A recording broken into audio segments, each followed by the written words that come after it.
ఓం శ్రీ గురుభ్యో నమః. ఓం శ్రీ మాత్రే నమః.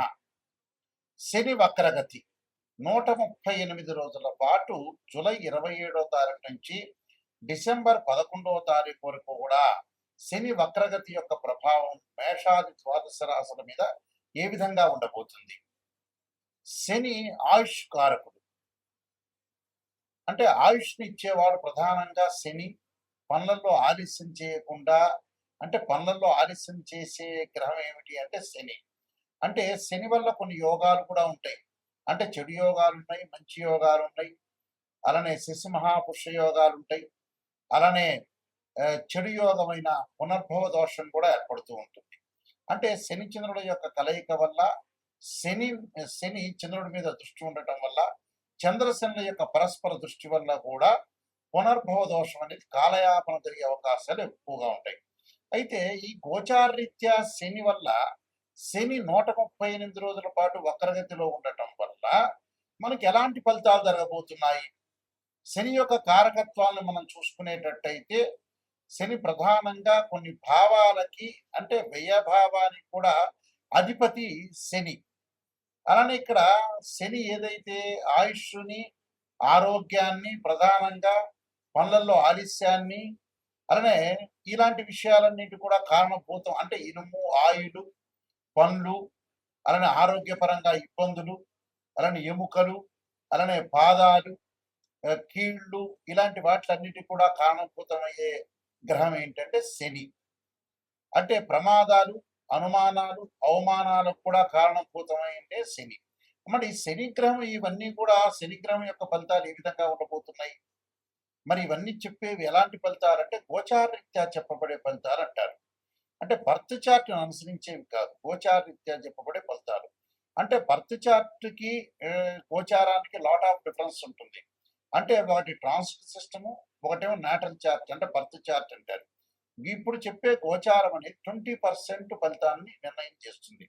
అందులో మన ఈ 138 రోజుల పాటు శని యొక్క ప్రభావం ఏంటి, వృత్తి, ఉద్యోగ, వ్యాపార రంగాల్లో ఏ విధంగా ఉండాలి, వివాహపరంగా ఏ విధంగా ఉండాలి, ప్రమాదాలు, ఇళ్ళు కొనుగోలు చేయటం, వస్తువులు కొనుగోలు చేయటం, అలానే ఆరోగ్యపరంగా ఎలాంటి ఇబ్బందులు కలగబోతున్నాయి, కోర్టు సమస్యలు ఏ విధంగా ఉండబోతున్నాయి, సంతానపరంగా సమస్యలు ఏ విధంగా ఉండబోతున్నాయి అని చెప్పగలిగేది శని యొక్క ప్రభావం కూడా అన్ని స్థానాల మీద. అంటే ఏ భావం, ఏ భావాధిపతి ఉంటుందో ఆ భావాధిపతి మీద కూడా శని యొక్క ప్రభావం, దృష్టి అనేది ఉంటుంటుంది సహజంగా. ఎందుకంటే మకర కుంభ రాశ్యాధిపతులకు శని అయ్యాడు. భావాధిపతి వేరు, ఇక్కడ రాశ్యాధిపతి వేరు, అక్కడ ఉండే గ్రహం వేరు. ఇక్కడ గోచారరీత్యా శని యొక్క ఫలితం ఏ విధంగా ఉండబోతుంది, వక్రగతిలో ఉండటం వల్ల ఎలాంటి ఫలితాలు ఉన్నాయో ద్వాదశ రాశులకు మనం తెలుసుకుందాం. మీనరాశి వారికి శని వక్రగతిలో ఉండటం వల్ల ఎలాంటి ఫలితాలు జరగబోతున్నాయి?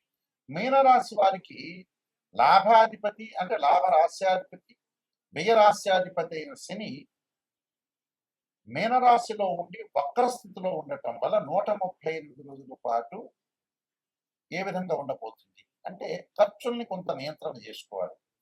ఫైనాన్షియల్ పరంగా ఉండే డెవలప్మెంట్స్ బాగున్నా, ఉద్యోగము, ఆర్థిక స్థితిగతులు మెరుగవుతున్నా, ఏదో రకంగా డబ్బులు ఖర్చు అయ్యే అవకాశాలు ఉంటాయి.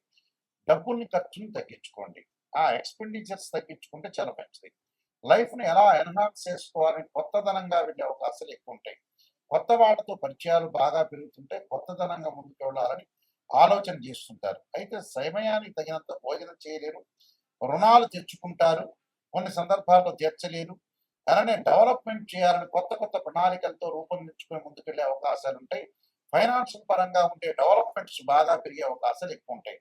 వృత్తి, ఉద్యోగ, వ్యాపారాల ఎందు నష్టం రాకుండా చూసుకోండి. బంధుమిత్రులతో ఎంతవరకు ఉండాలో అంతవరకే ఉండండి. కలహాల వరకు తెచ్చుకోకుండా ఉండటం చాలా మంచిది. అయితే సమయానికి భోజనం చేయండి. ఆరోగ్యపరంగా ఇబ్బందులు కలగకుండా చూసుకోవాలి. గ్యాస్ ట్రబుల్ సంబంధించిన విషయాలు కొంత జాగ్రత్తగా ఉండాలి. శుభ కార్యక్రమాలు చేసే అవకాశాలు ఎక్కువ ఉంటాయి. ప్రేమించిన వ్యక్తులు కూడా వివాహాలు, మంచి సుసంపన్నమైన కుటుంబం నుంచి అమ్మాయి కానీ అబ్బాయి కానీ రావటం ఒకటి, గృహ ఉపకరణ వస్తువులు, విదేశాలకు వెళ్ళే అవకాశాలు ఎక్కువ ఉంటాయి. ఇన్ఫెర్టిలిటీ ఇష్యూస్ అంటారు, సంతానం లేని వ్యక్తులు కొంతమంది ఉంటారు. వాళ్ళ సంతానం గురించి బాధపడుతుంటారు. సంతానం లేని వారికి సంతానం కలగడం, సంతానం ఉన్న వాళ్ళకి వాళ్ళ పిల్లలకు ఉద్యోగాలు, వ్యాపారాలు, వివాహాలు జరిగే అవకాశాలు, మంచి శుభవార్తలు వినే అవకాశాలు ఖచ్చితంగా ఉంటాయి. కాబట్టి వీళ్ళు డబ్బును కొంత నియంత్రణ చేసుకోండి. వచ్చింది కదా అని ఖర్చు పెట్టుకోవడం కాదు, దీనికి ఖర్చు పెట్టడం, దానికి ఖర్చు పెట్టడం. మాట పట్టింపుల విషయంలో మాట పట్టింపులు కలిగే అవకాశాలు ఉంటే కొద్దిగా జాగ్రత్త వహించి ముందుకెళ్తే మనకు మంచి జరిగే అవకాశాలు ఉంటే విదేశాలకు వెళ్ళటం ఒకటి. ఇక్కడ ఇండియాలో ఉండే వాళ్ళు కూడా కంపెనీలు కూడా విదేశాలకు వెళ్ళటం, అలానే అక్కడ వ్యాపారము రెస్టారెంట్స్ వ్యాపార మార్గంగా వ్యాపారాలు బిజినెస్ లాంటివి పెట్టే అవకాశాలు బాగా ఎక్కువ ఉంటాయి. అంటే రెస్టారెంట్ హోటల్స్ పెడతారు. అలానే ఐరన్ బిజినెస్ బాగా కలిసి వచ్చే అవకాశం ఉంటుంది. ఈ సంవత్సరం ఆయిల్ బిజినెస్ బాగా కలిసి వచ్చే అవకాశాలు ఎక్కువ ఉంటాయి. కాబట్టి ఆరోగ్యపరంగా కూడా పెద్దగా ఇబ్బందులు కలవు. చిన్న చిన్న ఇబ్బందులు అనేవి కలుగుతాయి. ఆందోళన చెందాల్సిన పని లేదు. తప్పకుండా వీళ్ళు శరీరే జర్జరీభూతే వ్యాధిగ్రస్తే కలేవే ఔషధం జాహ్నవీతోయం వైద్యో నారాయణ హరి మంత్రాన్ని చక్కగా చదువుకొని మీ మంచి జరిగే అవకాశాలు ఖచ్చితంగా ఉంటాయి. ఈ యొక్క శని యొక్క దోషం పోవడానికి మీరు చేయాల్సింది ఏమిటి అని అంటే, శనికి అధిదేవత, ప్రత్యదేవత, అధిష్టాన దేవతలు, అంతరిక్ష దేవతలు అనేవాళ్ళు ఉంటారు. ఈ అంతరిక్ష దేవతలో శనికి ప్రధానంగా దక్షిణకాళి స్తోత్రాన్ని ఒక దేవాలయంలో అంటే శివాలయంలో కానీ ఆంజనేయ స్వామి దేవాలయంలో కూర్చొని దక్షిణాకాళి యొక్క స్తోత్రాన్ని పాలన చేయడం చాలా మంచిది. దానితో పాటు శనికి అధిదేవత, ప్రత్యదేవతలు, అంతరిక్ష దేవతలు అనేవాళ్ళు ఉంటారు. కాబట్టి అంతరిక్ష దేవత దక్షిణకాళి స్తోత్రాన్ని పారాయణ చేయాలి. అలానే శనివారం రోజున కానీ ఆదివారం రోజు కానీ కాలభైరవాష్టకాన్ని చదువుకోవడం చాలా మంచిది. ఈ కాలభైరవాష్టకాన్ని చదువుకోవటం వల్ల మనకు మంచి జరిగే అవకాశాలు ఖచ్చితంగా ఉంటాయి. అలానే శనివారం రోజున ఈ 138 రోజున ఒక శనివారం రోజున నల్ల నువ్వులు బెల్లాన్ని కలిపి గుండల్లాగా తయారు చేసి ఒక దేవాలయంలో ప్రధాన అర్చకులకు ఇస్తే ప్రధాన అర్చకులు అందరికీ కూడా వితరణ చేసే అవకాశాలు ఖచ్చితంగా ఉంటాయి. దాంతోపాటు శనీశ్వర హోమము అలానే 19,000 సార్లు శని జపాన్ని చేసుకోవటం కూడా చాలా మంచిది. అలానే ఆరోగ్యపరంగా ఇబ్బందులు కలుగుతున్న వ్యక్తులకి నువ్వుల నూనెతో శివుడికి అభిషేకం చేయటం ఒకటి. శరీర జర్జరీభూతే వ్యాధిగ్రస్తే కలేబరి ఔషధం జాహ్నవీతోయం వైద్యో నారాయణ హరి మంత్రాన్ని చక్కగా చదువుకోవాలి. నీలాంజన సమాభాసం రవిపుత్రేమాకృతం ఛాయామార్తాండ సంభూతం తం నమామి శనీశ్వరం అనే మంత్రాన్ని చక్కగా చదువుకోవటం. అలానే నల్ల నువ్వులు, అలానే నల్లని వస్త్రము, నల్లని గొడుగు, నల్లని చెప్పులు, నల్లని మేకు దానం చేయటం వల్ల కూడా శని యొక్క దోషం పోయే అవకాశాలు ఖచ్చితంగా ఉంటాయి. కాబట్టి తప్పకుండా ఈ శని యొక్క పరిహారాలు చేసుకుని ముందుకు వెళ్ళాలి. దాంతోపాటు ఇవన్నీ కూడా గోచారీత్యా చెప్పబడే ఫలితాలు అంటారు. గోచారం ఎప్పుడూ కూడా ఈ 138 రోజుల పాటు వృత్తిపరంగా ఎలా ఉంటుంది, ఉద్యోగపరంగా ఎలా ఉంటుంది, వ్యాపార పరంగా ఎలా ఉంటుంది, ఎలాంటి నిర్ణయాలు తీసుకోవాలి, ఎలాంటి నిర్ణయాలు తీసుకుంటే మనకు మంచి జరుగుతుంటుంది, ఎలాంటి చెడు ఫలితాలను మనం ఎలా ఓవర్కమ్ చేస్తాం అనేది తెలుసుకోవాలి. అలానే విద్యార్థులకు ఎలా ఉండబోతుంది, మరి విద్యార్థులు ఎలాంటి నిర్ణయాలు తీసుకోవాలి, స్త్రీలు ఎలాంటి నిర్ణయాలు తీసుకోవాలి, కోర్టు సమస్యలు ఏంటి, భూములు, రైతులు, పొలాలు కొనుగోలు చేయటం, అలానే కోర్టు సమస్యలు రాకుండా, పోలీస్ స్టేషన్ సమస్యలు రాకుండా ఎలాంటి తగు జాగ్రత్తలు తీసుకోవాలి. గోచారం అంటే ఏంటంటే ఎలాంటి నిర్ణయం తీసుకోవాలి, ఎలాంటి జాగ్రత్తలు తీసుకోవాలి, ఎలాంటి జాగ్రత్తలను మనం ఓవర్కమ్ చేయాలి, ప్రొఫెషన్ పరంగా ఏ విధంగా ఉండబోతుంది, బిజినెస్ లో ఎవరిని నమ్మాలి నమ్మకూడదు అనే జాగ్రత్తలు ఈ 138 రోజుల పాటు సూచనలు చేసేదే గోచారం అంటారు. గోచారానికి బర్త్ చార్ట్కి లాట్ ఆఫ్ డిఫరెన్స్.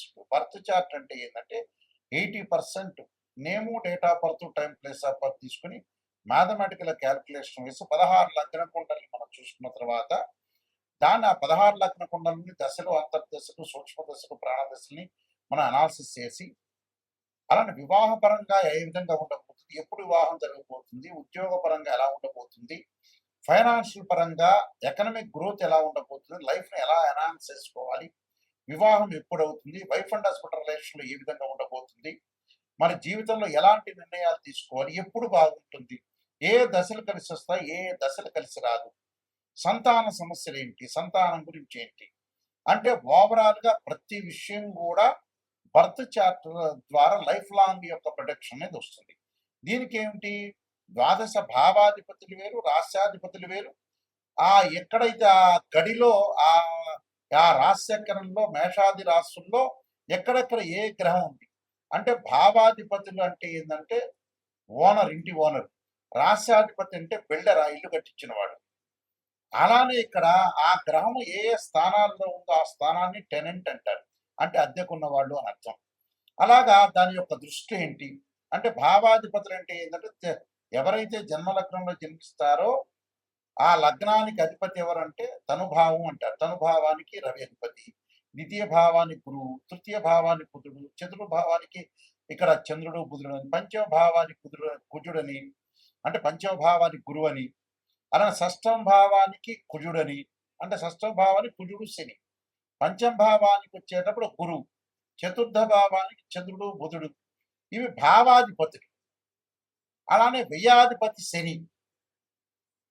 అంటే మనం ప్రతిదీ కూడా భావాధిపతులే కాకుండా రాస్యాధిపతులు, ఆయా గ్రహాలు ఏ రాసుల్లో ఉన్నాయో కూడా మనం చూసుకొని ముందుకు వెళ్ళాలి. ఒక వివాహం కాలేదు అని అంటే ఒక మనిషికి రాశిచక్రము, నవాంశము, భావచక్రము, దశలు, అంతర్దశలు, వృత్తిపరంగా ఫైనాన్షియల్ పరంగా డెవలప్మెంట్ లేదు అంటే రాశిచక్రము, దశమాంశము, భావచక్రము, దశలు, అంతర్దశలు చూడాలి.